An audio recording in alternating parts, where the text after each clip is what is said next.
दिव्य आभा का सत्संग। जय गुरु जी, शुक्राना गुरु जी। उनमें शिव ज्योति का वास है। मैं गुरु जी के संपर्क में 1986 में आया। उनके भीतर शिव ज्योति का वास है। शिव की ज्योति की भांति गुरु जी मानवता के लिए प्रेम एवं करुणा का प्रतीक हैं। गुरु जी के समक्ष आस्था से आए हुए प्रत्येक व्यक्ति का कल्याण होता है।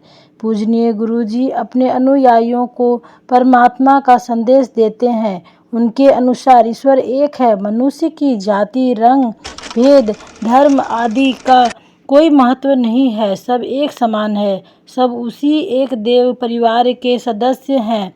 वह मानवता से प्रेम और जरूरतमंद की सहायता करने का संदेश देते हैं।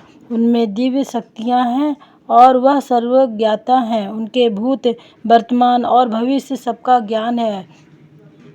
उन्हें भूत, भविष्य और वर्तमान सबका ज्ञान है। उन्होंने ईश्वर सदृश चमत्कार किए हैं और मरणासन रोगियों को असाध्य रोगों से मुक्त किया है।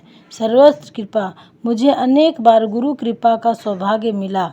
1987 में मेरी पत्नी को अंदरूनी सूजन हो गई थी।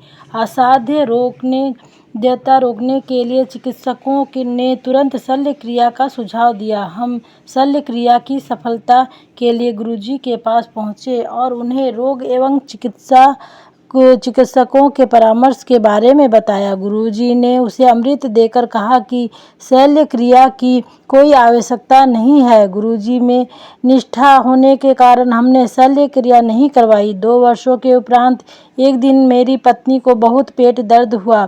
चंडीगढ़ के सर्वोत्तम चिकित्सालय द्वारा परीक्षण में सूजन का कोई प्रमाण नहीं था। वह केवल उदरशूल था।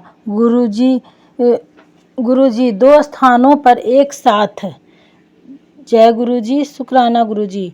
1992 में मेरी माँ बहुत बीमार हो गई और चेतना खो बैठी थी। 95 वर्ष की आयु में उनके जीवित रहने की संभावना बहुत कम थी।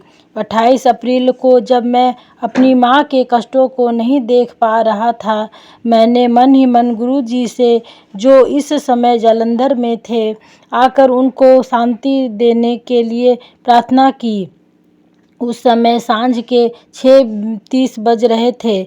मेरी प्रार्थना करने के कुछ ही क्षण बाद गुरु जी के सामने के द्वार से, जो अंदर से बंद था, प्रवेश किया। अब हम उनको देखकर आश्चर्यचकित थे। गुरुजी ने मेरी पत्नी को एक गिलास में जल लाने को कहा, जिसे उन्होंने अभिमंत्रित किया। उन्होंने माँ को 2 चम्मच जल पिलाने को कहा और बताया कि अर्धरात्रि में 2 बजे तक जीवित रहेंगी। गुरुजी फिर 10 मिनट तक बाहर नहीं आने का निर्देश देकर चले गए। उस अंतराल के बाद हमने बाहर आकर पुलिस द्वारा नियुक्त पहरेदार से गुरुजी के बारे में पूछा तो उसने अनभिज्ञता व्यक्त करी। उनके अनुसार कोई भी अंदर नहीं गया था। मैंने तुरंत जालंधर फ़ोन किया तो मुझे बताया गया कि वह तो उस समय जालंधर में संगत में बैठे हुए थे। उसके बाद हमने माँ को जल पिलाया। गुरुजी के कहे अनुसार रात को 2 बजे उन्हें मोक्ष प्राप्ति हुई। अतः गुरुजी एक ही समय 2 स्थानों पर थे, जालंधर में, संगत में और हमारे घर में। जय गुरुजी, शुक्राना गुरुजी।